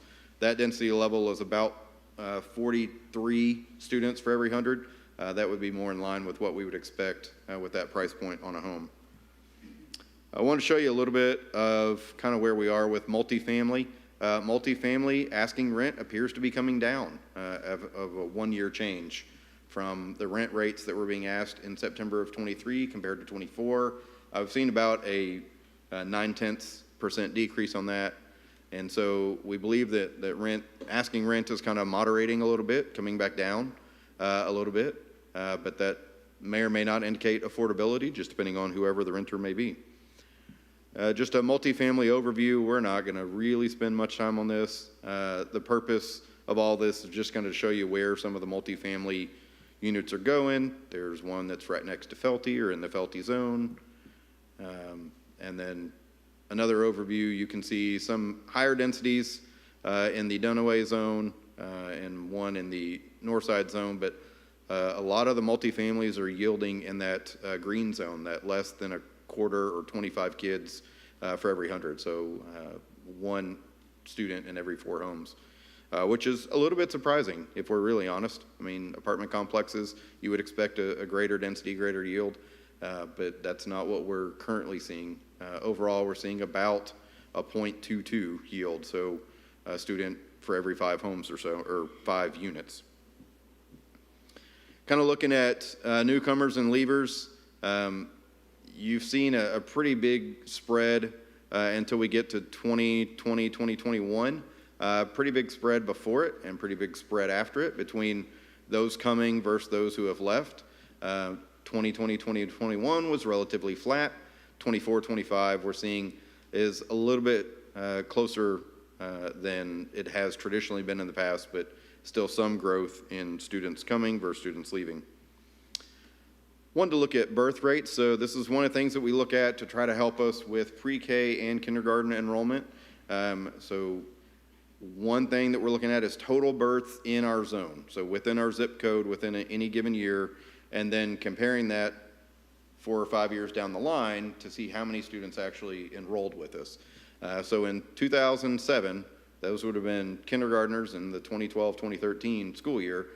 We captured about 75% of the births in the Waxahachie ISD district. You'll see that number has kind of moved up to the 2019 births, which would have been this year's kindergartners. We captured about 92%. So that's telling us that we're getting more and more kindergartners as a percent of total births within our county, our district. Couple of things that could be at play. We could have more people choosing us for kindergarten. We could also have more people moving in after their after their childs were born. Either one at play still leads us to believe that we're going to see an increase in kindergarten enrollment going forward. We are looking at the phenomena in 28, 29. We may actually capture more than 100% of total students born in 2023 at the time that they become kindergartners in that year. It's like, crystal ball forecasting. We'll see if it happens, but it's kind of cool because it flipped at that point. I'm easily amazed by numbers. Annual enrollment change. You guys have seen this kind of as we've been talking through various budget components, and you've seen this in other reports. We were at 4% growth back in 21-22. Then we hit 7%, a really high number for 22-23, and then it slowed down. And we knew that it was going to slow down because we ran out of that inventory, as we were talking earlier, on those homes available. If there's no place for people to move in, we're going to slow down on enrollment growth. So last year we slowed down to a 2% enrollment growth. This year, 1% enrollment growth. You'll remember the green and yellow boxes indicate yellow is largest grade level per year and green is second largest per year. The trend continues that it is 9th grade is the largest every year and 10th grade is the second largest every year. It's not that we just get a whole influx of only freshmen, but we have some students who may not earn enough credits to be classified as a sophomore after 1 year. So then we have freshmores, and then going forward, we'll have some people who will be in their 3rd year still technically classified as a sophomore because they don't have enough credits for a junior. There is 1 year down there, and there it is. In 2032, 33, we might invert that. It looks like there's a 1 student predicted difference between 9th and 10th, so you may see 1 little shift. Again, I'm easily amazed by numbers, and I thought that was cool. Just wanted to show you elementary trend enrollment. Right now, not putting a ton of stock in the numbers, in the greens and the yellows, because this is showing Wildman having the expanded lottery numbers, but we have not taken them out of any other elementary campus because we don't know where they're coming yet. So as we do the lottery process, all these numbers will change a little bit, which is why I'm not super concerned that Simpson is over capacity, because we haven't done that yet. So we're hoping that we'll get some students coming out of Simpson to go through the Wildman lottery or to the Marvin lottery, and that will help us at both campuses. That's the elementary side, so expecting about a 5% student growth at elementary next year, and then as we go through for junior high, about a 3%, and at high school, a little less than a 2% student growth. So overall, about a 3.8% student growth rate for next year, 420 students, and you'll see that as we start going through the budgeting process starting next month. Just overall, one thing that I would point to you, board, is that when we were having these reports in 22, 23, as we were kind of going through that bond process, that prep cycle, long-range planning to get ready for the May 23, that 17,000 student number was 17,000, almost 900 students, or 18,000 students hitting in 32, 33, I believe. And so now you're seeing it because of those last 2 years of student enrollment growth that have been less than what was originally projected. Those were the 2 and the 1% growth instead of the 4 and 5% growth. You're seeing that 17,000 number come down a little bit and be pushed out. So we now think we'll hit 17,000 students roughly 2033, 34, 34, 35. So that's why originally when it was proposed as a 17,000 student plan, it was not a 10-year plan, because we know we can hit that number sooner or later. That's just kind of where we are at this point. It's growth for the district to try to prepare us for 17,000 students. With that, that's the last one I have for demographics. So any questions that I can answer for you on demographics? Mr. Calden, would you look back at where it's projecting the campuses and Wedgeworth? Yes, so ma'am. Wedgeworth's looking like? Right now, Wedgeworth looks like it'll be okay until we get to 27, 28. And that's kind of what we were thinking. You know, the original part of that 17,000 student plan was a phase 1, phase 2. Phase 2, that's why we're looking in the areas that we're looking for land, is to try to take some of that capacity growth off of Wedgeworth, because we know that that's going to be a problem for us going forward. Ms. Kriegel, I know it's not a direct to your question, but I always like looking out all the way to the end, because it tells me how big of a problem it's going to be. And 1,800 students at Wedgeworth is going to be a super enormous problem. So I know that as a district, and unfortunately I know our parents are not super thrilled of rezoning, but I promise you this, rezoning will hit Wedgeworth at least once, if not multiple times, between now and 2034, 2035. It just, there are too many students in that, well, planned students for that zone. So, yeah, unfortunately, it's one of the side effects of a neighborhood school. But yes, ma'am, we know that that's going to be a problem long term. Okay, I just wanted to look at that 1844. Yeah. Well, and honestly, look at Jimmy Ray. It's 1,100 right above it. So we'll have to do something there too, you know, going forward. Any other questions for Mr. Calden? Thank you very much, sir. Thank you, board. All right, report E, our informational report on a tuition-based WISD pre-K program. Mrs. Mott?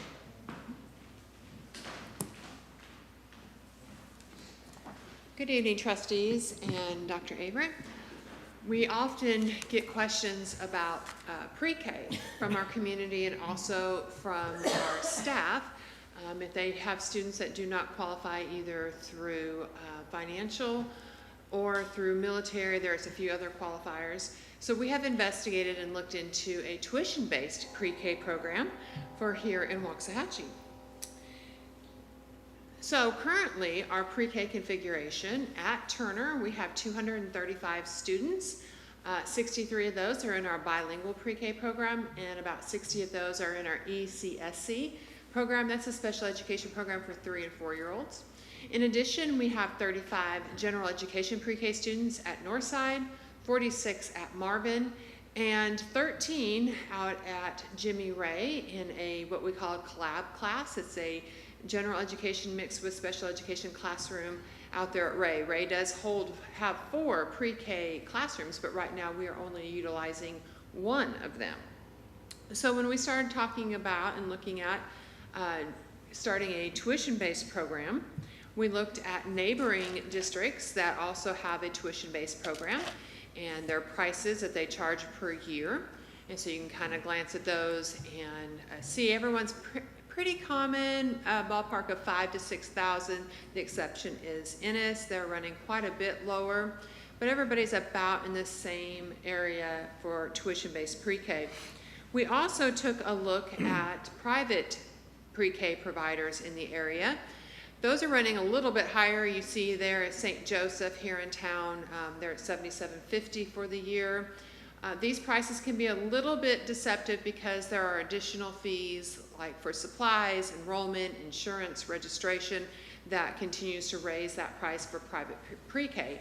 And that is one of the reasons that we get a lot of phone calls about providing pre-K for our non-qualified students. So a proposal for y'all to look over is that for next year, we could add 2 sections of tuition-based pre-K out at Jimmy Ray. We have the capacity out there.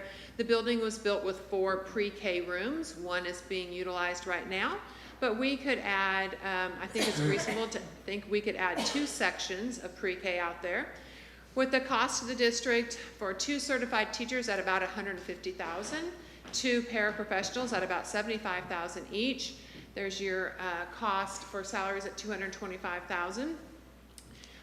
We looked at the number of $5,500 a year for the pre-K tuition students. So that generates about $242,000 for the year. So we would be really close on breaking even on our cost. The classrooms out at Ray that we would look to utilize, they already have furniture in there. We bought those when we built the building. And we also already have curriculum materials available. When we last time adopted our curriculum materials, we anticipated growth, and so we did purchase additional materials. The only additional cost added to that, the cost of the salaries, would be some supplies, and I anticipate $5,000 to $10,000 per classroom, so about $20,000 at most for things like manipulatives and just the different fun pieces that go into a pre-K classroom that are also needed for instruction.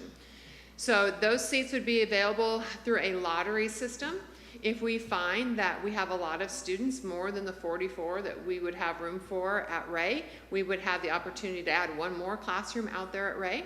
And then as we build our next elementary school, that school being built just like Jimmy Ray is, it has 4 pre-K classrooms in that building as well. So we could continue to add tuition-based pre-K classrooms as we need to. And as Ms. Hilburn in her presentation talked about the need for our students to be kindergarten ready, adding additional pre-K to tuition-based programming would really help out in that area. We love when our kiddos come as pre-K students and then we come into kindergarten ready to do school and they are ready to learn. So this proposal is for your consideration. Can I answer any questions at this point? Do we provide bus services to pre-K students? No, sir. Only for special education pre-K students. Like the price? Yes, there is a real need within our community and of our staff members as well. They often inquire about that because they are not going to qualify for the program that we currently have. So it would really help our staff, but greatly help our community and really help our students as they go into kindergarten. Anyone else? Thank you very much.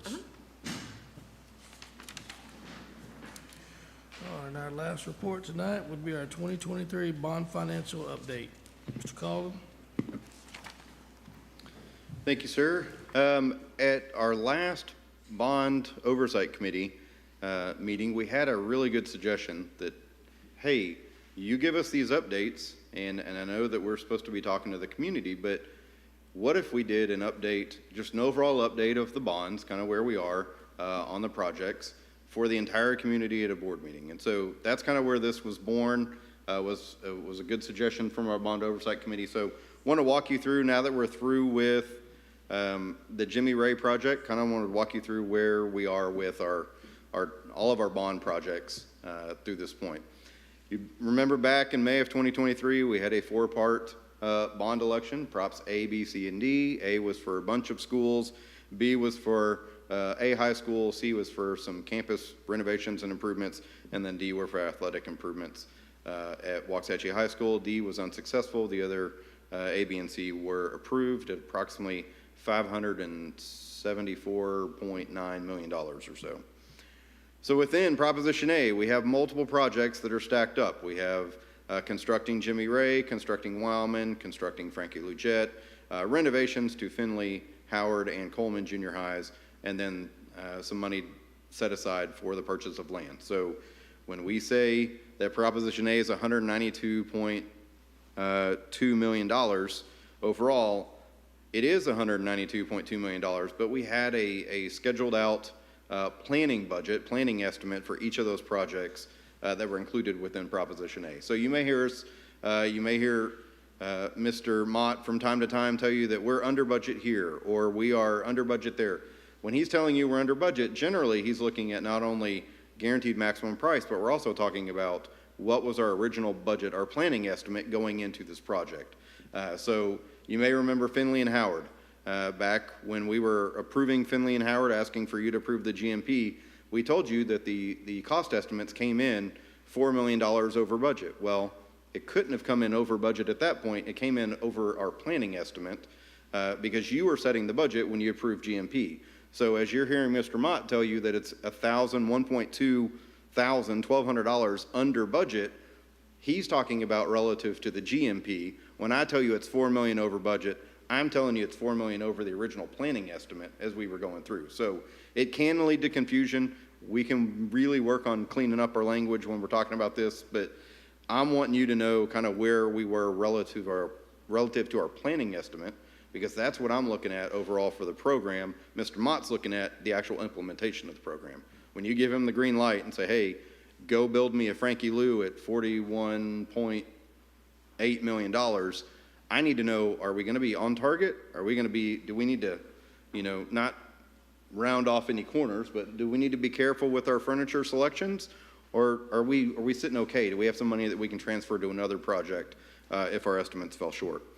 So kind of show you where we are, Proposition A work to date. Again, our budget is exceeding all of our actuals at this point. And so it's a little bit of a fake line on here. Frankie Lugette, we haven't started anything. So of course the budget's going to exceed the actual over there. Again, I told you Finley and Howard, those started out over budget. Well, why are they showing to be actuals under budget? Because it's actuals right now compared to the budget. So anyway, just wanted you to kind of see that everything right now is trending pretty good at this point. The budget has been adjusted for Finley and Howard for their $4 million overages, so we will be okay coming in on budget, as Mr. Mott reported earlier. The only completed project we have right now is Jimmy Ray Elementary. Our planning estimate was $41.8. We came in at a final cost of $38.6. That's tax, title, and license, all in, all done. So total under budget, total under planning estimate, we were $3.1 million on that project. What did we do with the $3.1 million? We transferred that budgeted savings over to the Finley and Howard projects because we knew we were going to be over budget over there.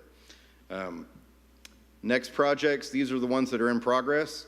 Wyoming STEAM Academy, we're anticipating a project cost underrun from our initial estimates of about $2.5 million. What are we going to do with it? Some of that's going to go to fund the overages at Coleman and Howard, like we talked about earlier. A significant part of that is going to go to fund the athletic field improvement that we added to Coleman Junior High. Hancock Building, if you look at it, Overall, we were doing just fine. We added a $2 million athletic field improvement. So right now, that project's going to need about $1.3 million from what we originally budgeted to make that happen. So when Mr. Mott's telling you that it's about $750,000 under budget, he's talking about the original project, the original scope, the building, the expansion, the storm shelter, the additional classrooms. You board have approved us going in and adding an athletic field behind there to improve student safety. So that's going to be on top of it. So when he's talking about the project, you will see a little bit of a difference, because I'm going to tell you it's going to take me about $1.3 million, and I'm taking that from another project somewhere within Proposition A. Finley Howard original budgets were $20.5 million. Construction total GMP is 24.7 at this point. Again, we did a little bit of extra work over at Howard within their fine arts areas. We are unable to do that right now at Finley. Still hoping, working that we'll find a way to find another $3 million that we can go and do the Finley additional fine art work, but right now we are not having such luck. And then the last piece that was in Proposition A was purchase of land. We have $5 million, was originally budgeted for that land. Right now we have not spent any of that. We're still in the process of identifying some land that will meet our needs for Frankie Lou Jet. And then going forward, if we have any additional funds saved from the purchase of land, we would like to get ahead of the curve and start buying some future land sites so that we know exactly where things are going, and we can start planning it out going forward and not being reactionary as much. Projects not started, Frankie Lou Jet, original budget at 41.8. We are a little bit concerned about cost escalations at this point. We anticipated through the program that we would already be started on that, and that we would be out cutting ribbons and celebrating the opening of a new school this coming August. And so here we are, we haven't even started. So it won't be this August. At best, it'll be August of 26, but that's a whole nother year of cost escalation. We don't know exactly priced out where that's going to be right now. We've taken some inventory in the middle, we've taken some estimates, and it's looking like it's going to be a couple million over what we originally thought, but we're not ready to commit to anything at this point because we don't have a land site. Moving on to Proposition B, it was $322 million. It was a single project proposition for Waxahachie Creek High School. So the construction budget on this is $290 million. The difference between the 322 we just talked about and the 290, you're going to be your furniture, fixtures, and equipment. They're going to be your architecture fees. There's some other costs that will come out that are not construction related that would make up that 322, or that delta between 322 and 290. To date, board, you've established 3 GMPs. You've established phase 1's GMP of 18.5, phase 2 of 18.2, phase 3 of $5 million. Tonight we'll ask you for phase 4 for concrete. I believe that number is not to exceed $24,500,000. And then all of this will get reconciled, and we will bring it back to you at March, at the March meeting, where we will give you all the remaining trades and scopes for the project, reconcile all those GMPs to the overall construction budget of $290 million, so that you have a one snapshot picture of where we are with the entirety of that building. Apparently, when I made this presentation, I thought this was a really cool graph, so I kept repeating it. Proposition C, so we had $60.6 million in Prop C for various campus renovations and improvements. We're going to go one by one, kind of hitting all of them, so hold on, it's going to be quick. Hancock Building, in addition to the expansion, we did have some money for renovations of the existing part of the building. About $5 million was budgeted. We've spent about 1.6, 1.7. You can see the projects listed over there. I really don't want to read them because it's super wordy, and that's not what you're supposed to do. Finley Junior High, in addition to the renovations, we do have some money set aside for projects. Remember, we weren't touching the academic areas. We weren't touching the hallways where instruction is happening with the Proposition A work. We were touching the library, the front office, the kitchen, and the dining space. So this $8.4 million is for the rest of the building. It's going to have all kinds of HVAC unit replacements and other cool things that Mark and Stephen are quoting out for you, and they're going to be spending some money this summer and next. Howard Junior High, again, in addition to the cafeteria expansion, we had about $2.7 million for additional work within the building. We've spent about $74,000 so far on managed controls. Our thought going into it last year was, hey, we've got a lot of work on our plate, so let's try to do some of the easy lift. Let's try to do wholesale outside work like HVAC replacements. That way we know the building's still going to be ready, because we got to focus our attention on getting Jimmy Ray ready and focus on getting our Wyoming Steam Academy ready. This year, we know those projects are behind us. We've got more time and energy to start focusing on doing some of the interior stuff as well. Bathroom renovations, ceiling tile, ceiling grid replacements, flooring replacements, those kind of things. So you'll start seeing more and more of these internal projects happening now that we've kind of gotten our sea legs under us as we gotten through the first part of Prop A. Coleman Junior High, so the old high school building, has about $5.3 million set aside. We've spent 118 at this point just on HVAC. You're not going to see a lot. Everything I just told you about ramping up, you're not going to see it here. When we decide what we're doing with this building, then you'll start seeing things ramp up here. We're not going to spend money on things that we would immediately be tearing out because we had a change in plans. So if I go in there and say, well, we're going to repaint all of the classrooms and all the classroom doors, and then we come in and say, well, we don't need any of these doors, that's a waste of money. So when we have a finite plan on exactly how we're going to utilize that building, and you guys are in agreement with the plan, then we'll start identifying the projects that make sense, that were listed on priority 1 and 2s, and we'll start doing those at that point. So we are not going to be wasting money just for the sake of it was on a list and we should do it. Proposition C, again, Northside Elementary, about $1.9 million set aside, and we've spent about $800,000 at this point. Elementaries are going to roughly be in the same boat. Your older ones generally had more money, your newer ones a little bit less, just from the severity of need. Dunaway Elementary, $6 million. We've spent about $950,000 at this point, and there's going to be a significant expenditure towards that campus this summer. Shackelford, about $6.5 million. We spent about $670,000. Again, you got to start seeing some real work happen at that campus as we get going into the summer. Wedgeworth, $4 million budgeted, $800,000 spent. A lot of that on the playground equipment and turf. Felty, $1.7 million budgeted, about $460,000 spent. And a lot of good projects have already been addressed on that campus. Clift Elementary, $1.5 million budgeted, and about $280,000 spent. Again, a lot of that on the playground cover and turf. Marvin Elementary, $4.8 million budgeted, about $1.2 million spent. A large wholesale, you may remember last summer, I believe we replaced just about every single air conditioning unit at that campus, along with some air handlers and then playground covers and turf out there. Turner Pre-K set aside $4.3 million, spent almost $800,000. Again, same kind of not glamorous projects, things you're not necessarily going to notice from the street, but if you're on the inside of a bad leaky roof, you know exactly how problematic that's going to be when you're trying to instruct kids. So a lot of roof and a lot of HVAC projects on the list. The Wyoming building, the West 2nd Street building, $6.1 million was set aside, and almost $6 million has been spent at this point. They're one of our guinea pig campuses with the door badge readers and new doors over at the campuses. So that's really going well. They're really liking it at the new campuses as well, but it's also at the existing building, and then they did get a lot of HVAC and roof replacements as well.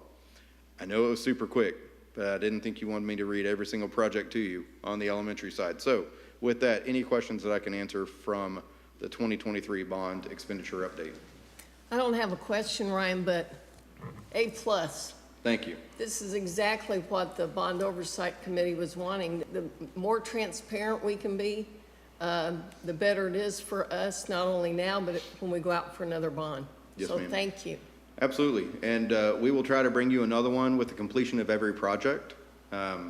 It does not really serve anyone a great service to give you this every single month, because the numbers are going to change so often that nobody's going to remember what we're talking about. So I thought, and as long as you're okay with it, that we will probably aim for every completed project. When we have a completion, probably the next month or even the following month, bring you another set of updated information.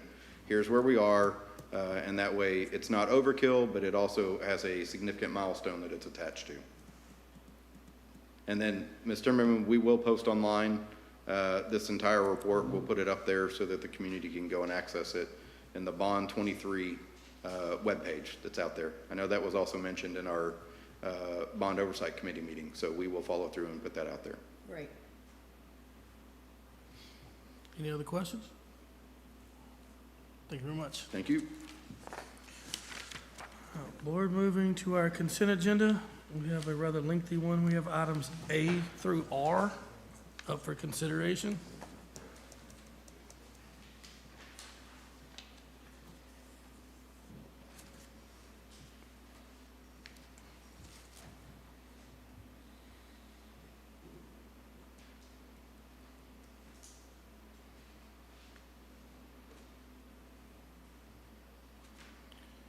If there are no concerns about any individual item, I would entertain a motion to approve consent agenda items A through R.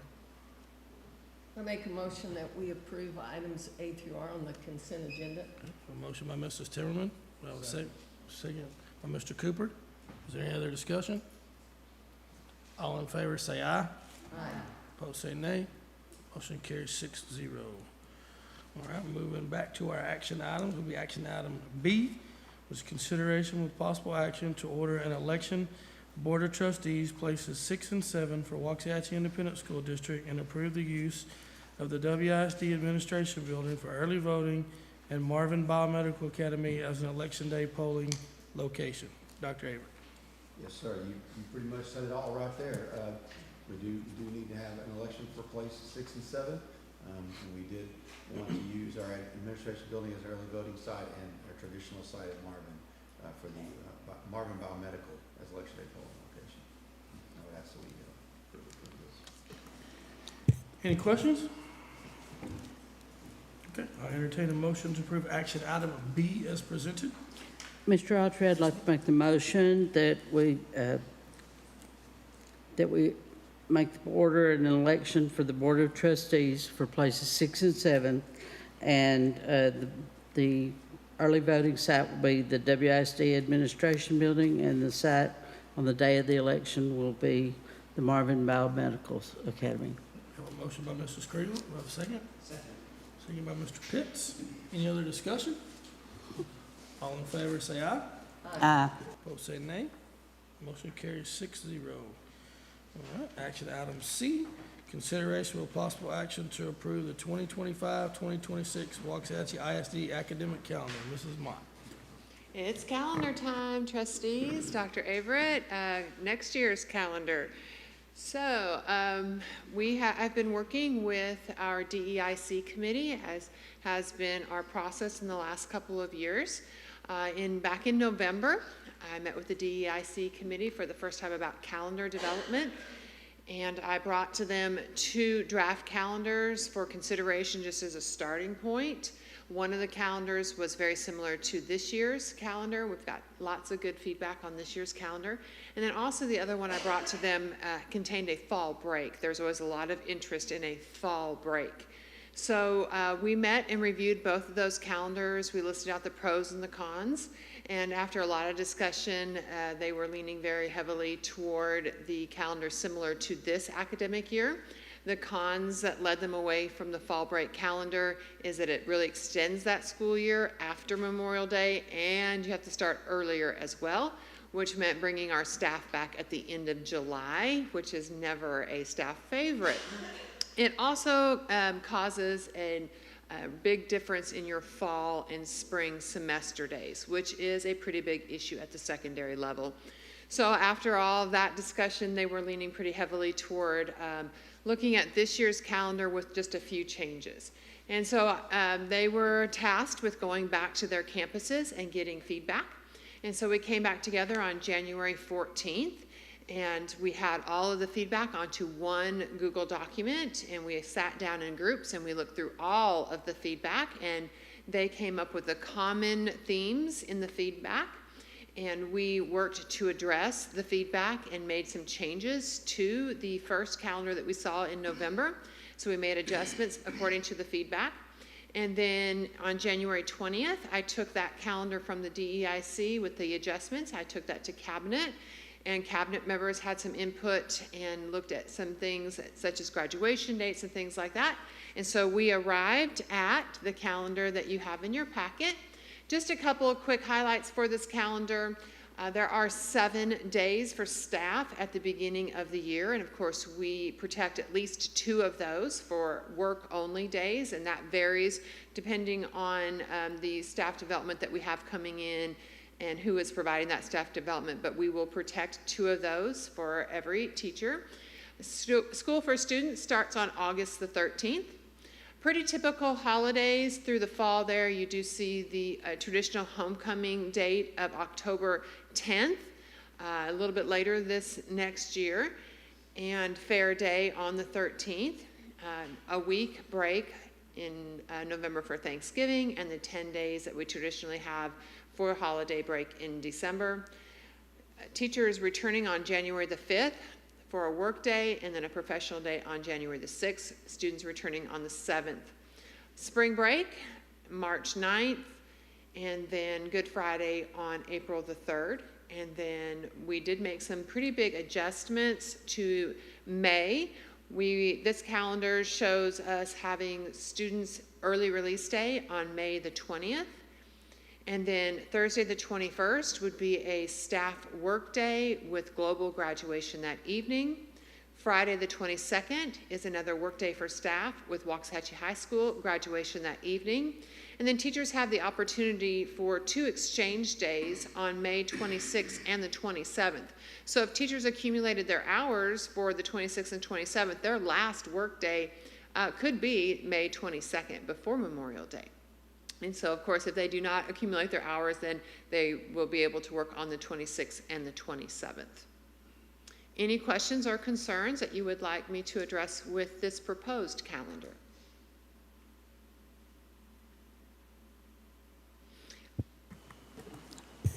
My only concern is starting so early because of the cost, because we have to air condition the buildings for the entire month of August, and I don't know, that's my only concern, is because, I mean, with everything that's going on, we don't know how much expendable cash we're gonna have, so. Yes. Anyway, that's my only concern, and then also with all of the movement that we're going to have going on, I sure hope that everything's ready to move as quickly as possible. Yes, pushing that August start date back, there's a lot of reasons for pushing that back, but it really shortens your first semester. And so you would have a lopsided first and second semester even more if you push August, if you push it even back a week, then your fall semester and your spring semester are really out of balance.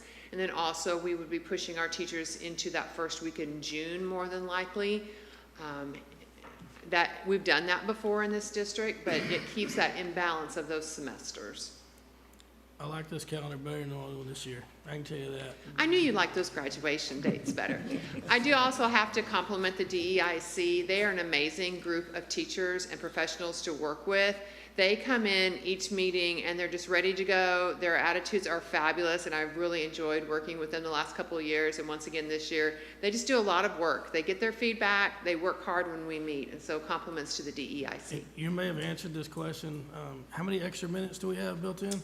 This calendar actually has a lot in it. This calendar, we will have 6.6 days because we add in the professional learning days, and then also we will be adding, this is kind of a sneaky add, instead of starting, like I'll give you the elementary example, 8:05 is the tardy bell, but we know that instruction is starting prior to 8:05. It's like a passing period that we get credit for during the day.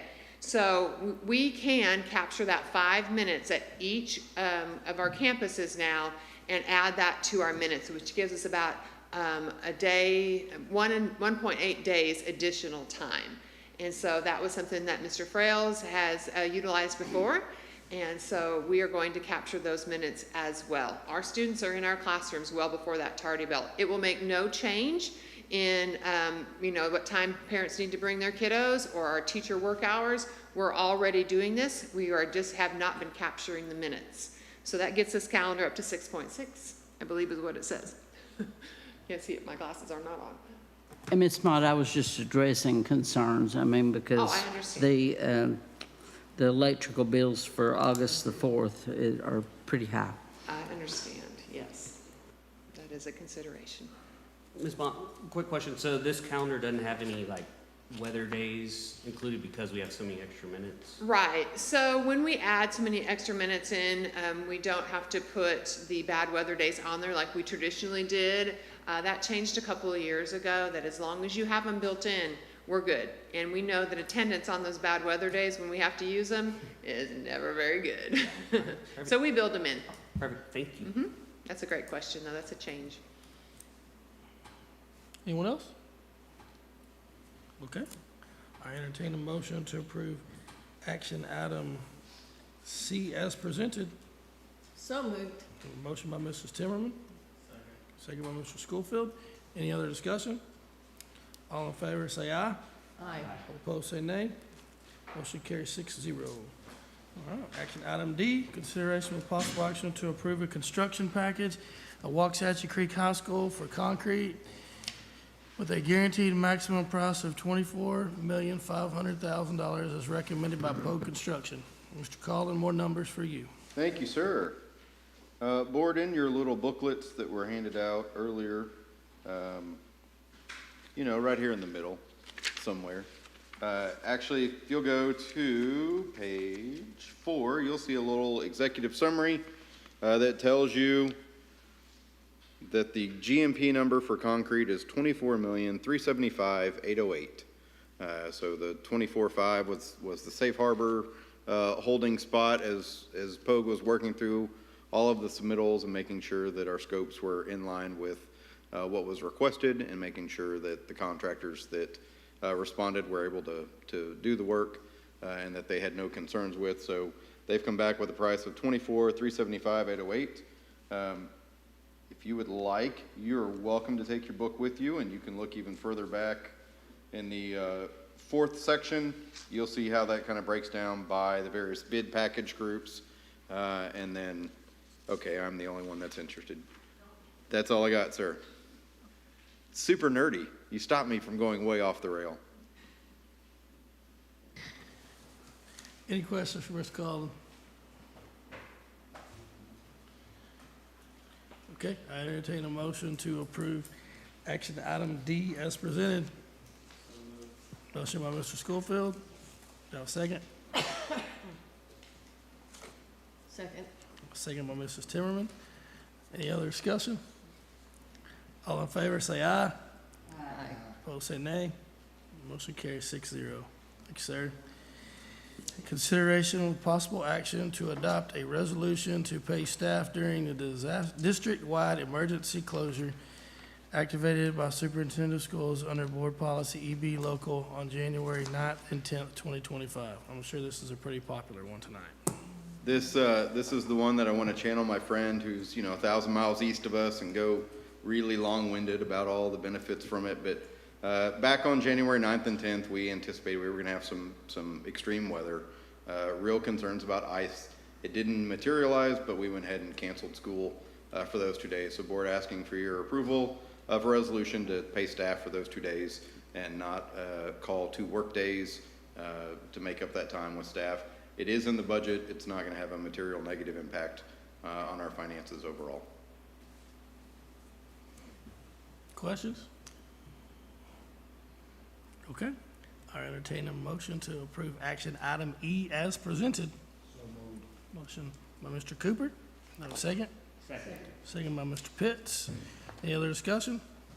All in favor say aye. Aye. Opposed say nay. Motion carries 6-0. Thank you, sir. Thank you, board. All right, last item will be our comments from individual board members. Anyone have anything? The floor is all yours. Okay, I'll start out. First, I wanted to thank some people. First, thank you to our CTE directors and our teachers. It's CTE month, and CTE is the reason that a lot of our kids stay in school, and we appreciate that. Every kid has to have something that engages them, and with our CTE, they're able to learn a trade and it's just awesome. So I want to thank you to our CTE directors and teachers for all the extra time they put in, because they do put a lot of time in as we talk about the upcoming ag show and all the ag shows around the state of Texas that they all go to. The second thing I wanted to say is I want to thank everybody involved in all of the reconstruction, construction around the district. When you were presenting, it was like, and on this weekend we did this, and on Christmas break we did that, and I mean, you work every single day, and I know I saw it because I live right by Finley, so I saw every day the construction workers out there working and to get it ready during what we consider holidays. So that was awesome. And then ahead of time, I want to thank all of our campus coordinators for testing. You've got a big chore ahead of you with all of the tests and all the documentation and keeping up with every single book and every single answer sheet. I guess that's not anymore, is it?